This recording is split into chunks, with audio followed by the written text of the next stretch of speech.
Radhe Radhe friends, उम्मीद करती हूँ सब ठीक होंगे।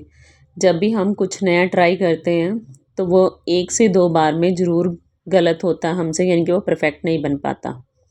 लेकिन नेक्स्ट टाइम अगर हम उसे ट्राई करते हैं या 2 से 3 बार ट्राई करने के बाद जब हम कुछ बनाते हैं तो उसमें बहुत कुछ ठीक हो जाता है। खैर, आप सबकी भी दिवाली की सफाई चल रही होगी और मैं यहाँ पे कुछ ऐसी चीज़ें आपके सामने शेयर करूँगी जिससे हमारी दिवाली की सफाई जो है जल्दी से हो जाए और हमारा टाइम भी ज़्यादा ना लगे। पहले मेरे पास आर्टिफिशियल फ्लावर नहीं थे, मेरा घर बिल्कुल सिंपल था, लेकिन अब मैं कुछ चीज़ें ऐसे खरीदने लगी हूँ। लेकिन इन चीज़ों को मैं इस तरह रखना चाहती हूँ कि ये पूरे टाइम तक, यानी कि इनकी एक लाइफ है जो वो अच्छे से रहे, ये जल्दी ख़राब ना हो। क्योंकि चीज़ों को जितना अच्छे से रखा जाता है उनकी लाइफ उतनी ही बढ़ जाती है। लेकिन ये भी नहीं है कि मैं पूरा टाइम उन्हीं पर निकाल दूँ, मुझे दूसरी चीज़ों को भी टाइम देना होता है। जैसे कि मेरे पास ये आर्टिफिशियल फ्लावर हैं, ये गंदे हो गए तो इनको साफ़ करने के लिए मैंने पहले जो है थोड़ा सा गर्म पानी लिया, ज़्यादा गर्म नहीं, और फिर इसमें आप शैम्पू या लिक्विड डिटर्जेंट यूज़ कर सकते हैं। और फिर सभी फ्लावर्स को जितना इसके अंदर आ सकता है उतने फ्लावर को इसमें डुबो देना है और इनको 10-15 मिनट के लिए डुबो के रखना है, क्योंकि बहुत सी गंदगी तो इनकी 15 मिनट के अंदर ही साफ़ हो जाएगी। उसके बाद हल्के हाथों से हमें इनको साफ़ करना है, ज़्यादा नहीं रगड़ना है, क्योंकि इससे ये ख़राब हो सकते हैं, इसलिए इस चीज़ का ध्यान रखना है। और इसके बाद हमें इनको जो साफ़ पानी है उससे अच्छे से साफ़ कर लेना है।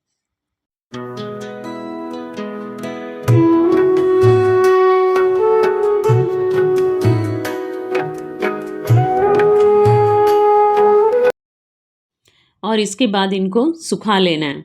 इसके बाद मैं आपको दिखा रही हूँ, ये मिक्सी जार है जो खुल जाता है। हमारे पास बहुत सी ऐसी चीज़ें होती हैं जो खुल जाती है और उनको हम खोल के साफ़ कर लेते हैं, लेकिन कई बार हमारा ध्यान नहीं जाता इन चीज़ों की तरफ और हम उनको ऐसे ही साफ़ करते हैं, जिससे उनके अंदर बहुत सी गंदगी इकट्ठी हो जाती है।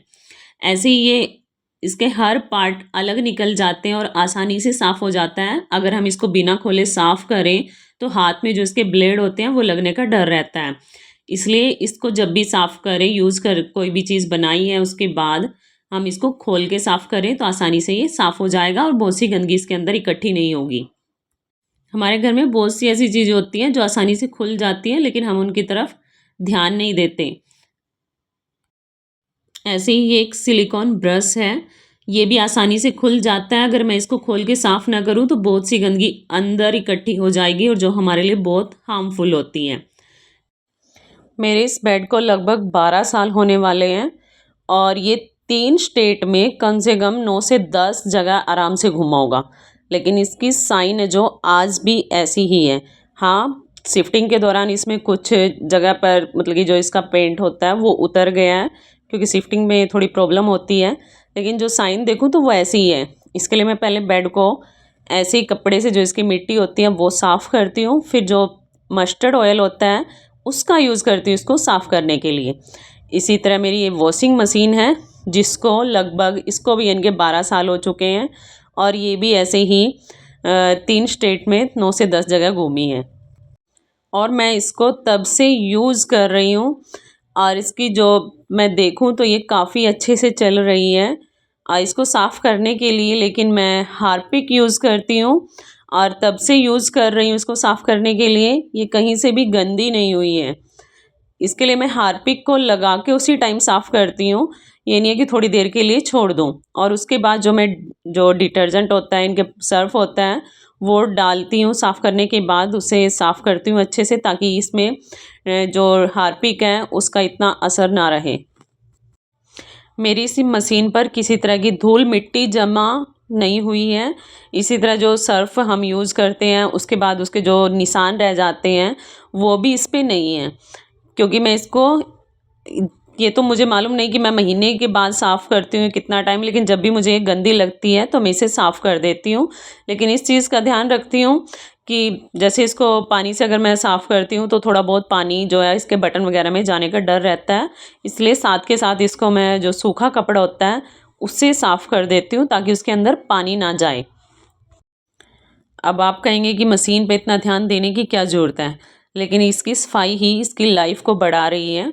मेरे पास फुल्ली भी है और ये सेमी भी है, लेकिन जितना मैंने इसको यूज़ किया है और जितने अच्छे से ये चली है, मुझे नहीं लगता कि सेमी उतने अच्छे से चल पाएगी। और जितने अच्छे से कपड़ों को ये वॉश करती है उतने अच्छे से सेमी करती है, यानी कि फुली नहीं कर पाएगी। और जैसे मैं इसको आगे से साफ़ करती हूँ वैसे ही इसके पीछे से भी ध्यान रखती हूँ। और देखिए ये है मेरी वॉशिंग मशीन जिसको मैं दिखाती हूँ। ये आप यकीन नहीं करेंगे कि इसको 12 साल हो चुके हैं।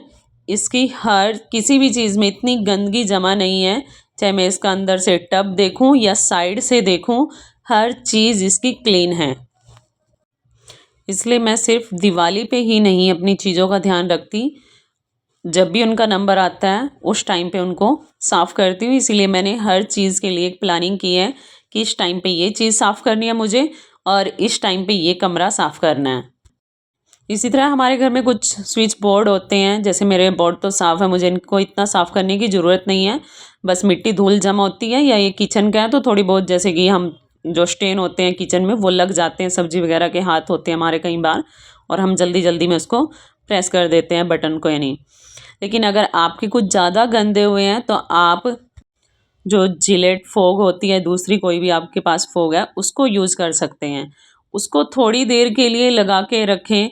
अगर ज़्यादा गंदे हैं तो आप ब्रश का यूज़ कीजिए, अगर ज़्यादा गंदे नहीं हैं तो आप सिर्फ एक सूखे कपड़े से उसको साफ़ कर सकते हैं। आसानी से वो साफ़ हो जाते हैं।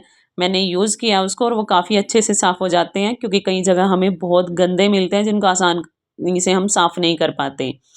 इसी तरह मैंने ये वुडन की ये जो है काउंटर टॉप के लिए एक छोटी सी टेबल ली थी, जिसकी सफाई करना और इसका ध्यान रखना भी ज़रूरी है। इसके लिए मैं इसके ऊपर एक पेपर डाल देती हूँ ताकि जो मैं कंटेनर वगैरह रखूँ उनके निशान ना बने। और इसकी जो मिट्टी को साफ़ करती हूँ और उसके बाद वही, क्योंकि ये वुडन की है तो मैं मस्टर्ड ऑयल का यूज़ करती हूँ। वो इतना यूज़ नहीं होता, आप थोड़ा सा लगाइए कपड़े पर, उससे ही ये पूरी साफ़ हो जाती हैं। क्योंकि वुडन की जो भी चीज़ें होती हैं वो एक केयर मांगती हैं, उनका ध्यान रखना होता है, वरना वो जल्दी ख़राब हो जाती हैं।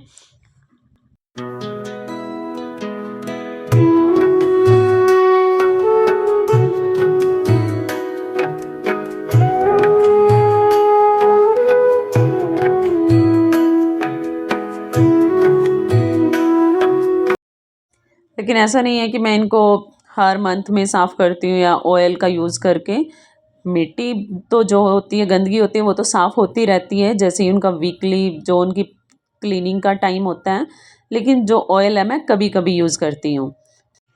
तो ये था मेरा आज का व्लॉग। मिलते हैं अब अगले व्लॉग में।